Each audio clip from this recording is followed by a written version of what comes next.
السلام علیکم ورحمۃ اللہ وبرکاتہ۔ حضرت معاویہ کبھی بھی مسلمانوں کے اہل سنت کی خصوصاً مقدس شخصیات میں شمار نہیں ہوئے۔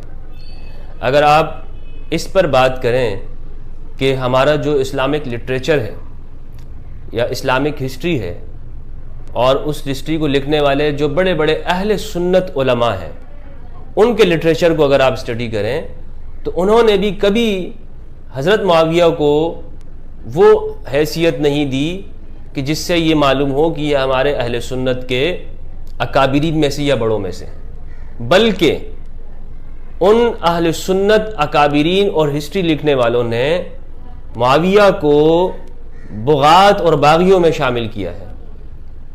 اگر آپ امام بخاری کے شیخ کی بات کریں، ان کے استادوں کی بات کریں، انہوں نے بھی یہی کہا ہے، متقدمین کی بات کریں انہوں نے بھی یہی کہا ہے، اور اگر آپ بہت پیچھے کے زمانے میں آ جائیں تو جو بڑے بڑے نام ہیں، امام ذہبی ہیں، حتیٰ کہ ابن تیمیہ، ان کو پڑھ لیں، یا حافظ ابن حجر عسقلانی ہیں، امام نسائی ہیں، ان لوگوں نے معاویہ کو کبھی بھی اہل سنت کے مقدسات میں نہیں رکھا۔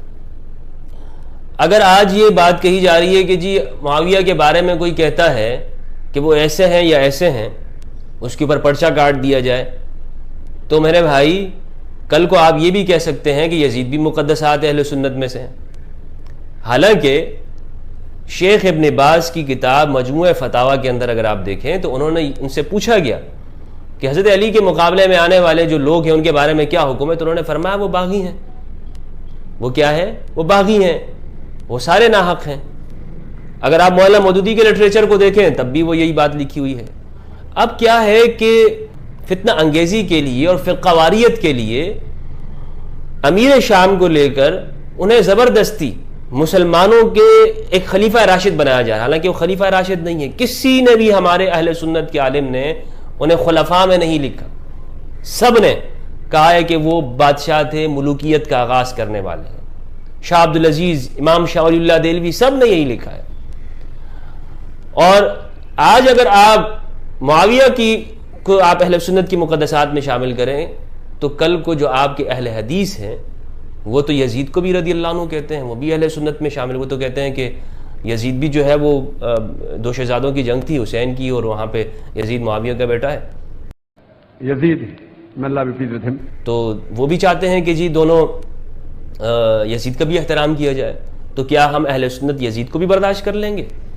کیا ہم ایمان کے اتنے نچلے درجے میں چلے گئے ہیں کہ ہم یزید کی بھی سپورٹ کرنے لگ جائیں؟ جیسا کہ آج کل آوازیں آ رہی ہیں یزید کی سپورٹ کی جا رہی ہے، یہ محرم کے ایام کے اندر یزید رضی اللہ عنہ کے نعرے لگائے جاتے ہیں۔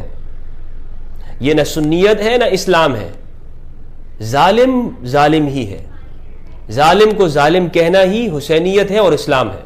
جو شخص ظالموں میں جا کے کھڑا ہو جاتا ہے اس کا کوئی مذہب قبول نہیں ہے۔ تو یہ ایک فتنہ ہے کہ جس میں زبردستی اہل سنت کے اندر مقدسات میں اضافہ کیا جا رہا ہے۔ اہل سنت خلفائے راشدین کا احترام فرماتے ہیں، اس میں بھی جو ترتیب ہے وہ ترتیب قطعی نہیں ہے۔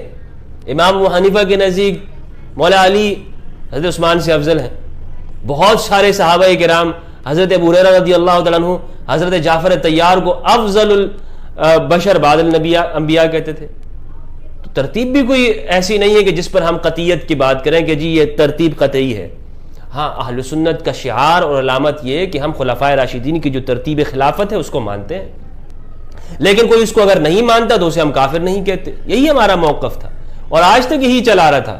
لیکن خدا کی لعنت ہو فتنہ انگیزوں کے اوپر اور بری سیاست کے اوپر کہ جس نے ان چیزوں کو فتنے کے لیے استعمال کیا، اور اس کے اندر ہمارے مذہبی قائدین، وہ مذہبی رہنما کہ جو ہر دور کے اندر اس طرح کی فتنہ پروریوں کے اندر، فتنہ انگیزیوں کے اندر مشہور ہیں، اور دہشت گردانہ اور انتہا پسندانہ کارروائیوں کے اندر ان کا بیک گراؤنڈ اس طرح سے وہ ملک کے امن کو سبوتاژ کرتے ہیں، اور فرقہ وارانہ جنگوں کے اندر ان کا بزنس ہے۔ تو الغرض کہنے کا مقصد یہ ہے کہ اہل السنت والجماعت جسے کہا جاتا ہے، ان کا نظریہ یہی ہے کہ خلفائے راشدین وہ اہل سنت کی شعار و علامت ہیں، اس کے بعد جو خلفائے بنو امیہ ہیں یا بنو عباس ہیں وہ محض ایک خلیفے تھے، حکمران تھے، ان میں سے کچھ اچھے بھی تھے اور کچھ برے بھی تھے۔ اچھوں کی مثال جیسے عمر بن عبدالعزیز، پوری امت ان کا احترام کرتی ہے۔ مولا علی پر جو رسم حضرت معاویہ نے جاری کی تھی گالیاں دینے کی، جو کہ صحیح مسلم کے اندر ہے، امر معاویہ سعد بن ابی وقاص، کہ معاویہ نے سعد بن ابی وقاص کو حکم دیا کہ آپ گالیاں کیوں نہیں دیتے علی کو؟ تو انہوں نے کہا کہ میں 3-4 وجوہات کے اوپر گالیاں نہیں دیتا ہوں۔ تو یہ پوری صحیح مسلم کی حدیث ہے، کوئی اس پر مجھ سے بات کرنا چاہتا ہے تو میں اس کے لیے بات کرنے کو تیار ہوں۔ انہوں نے گالیوں کا آغاز کیا۔ حضرت عمر بن عبدالعزیز جو کہ اموی خلیفہ ہیں رضی اللہ تعالیٰ عنہ، انہوں نے اس بدعت کو ختم کر دیا۔ گالیاں اور تبرہ کا آغاز تو امویوں نے شروع کیا اہل بیت کے اوپر۔ اہل بیت خاندان تو گالیاں دینے والا نہیں تھا۔ شاہ اسماعیل شہید سے کسی نے پوچھا، بلکہ ان کی بات ہوئی تو انہوں نے کہا کہ الحمدللہ ہم اہل سنت وہ گالیاں نہیں دیتے ہیں، ہم علی والے ہیں، اور جو دیگر لوگ ہیں وہ گالیاں دیتے ہیں خلفائے راشدین کو تو وہ معاویہ والے ہوئے۔ تو اہل سنت کا شعار اور طریقہ یہ ہے کہ ہم صحابہ کرام کی جو ہے وہ ان کا احترام کرتے ہیں، ان میں سے کسی کی بے ادبی نہیں کرتے، لیکن ظالم کو ہم صحابیت میں شامل نہیں کرتے ہیں۔ یہ بھی ہمارے اکابرین کا جو ہے وہ طریقہ رہا ہے۔ اللہ تعالیٰ ہم سب کو حق سچ سمجھنے کی توفیق عطا فرمائے اور سچائی کو پہچاننے کی توفیق دے۔ والسلام علیکم ورحمۃ اللہ وبرکاتہ۔